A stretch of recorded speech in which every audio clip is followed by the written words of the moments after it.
Business of artificial intelligence machine and robot is a rising innovation that is discovering its way into many features of the pharma division, from drug advancement to analysis and even patient care.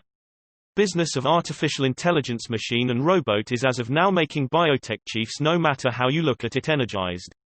Truth be told, the entire large players are now fiddling with man-made consciousness in pharma use case situations. The chatbot market was esteemed at $17.17 billion of every 2019 and is extended to reach $102.29 billion by 2025, enlisting a CAGR of 34.75% over the gauge time frame, 2020 to 2025.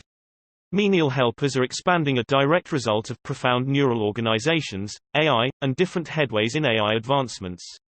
Remote helpers, for example, chatbots and savvy speakers, are utilized for different applications over a few ends client ventures, for example, retail, BFSI, medical care, etc.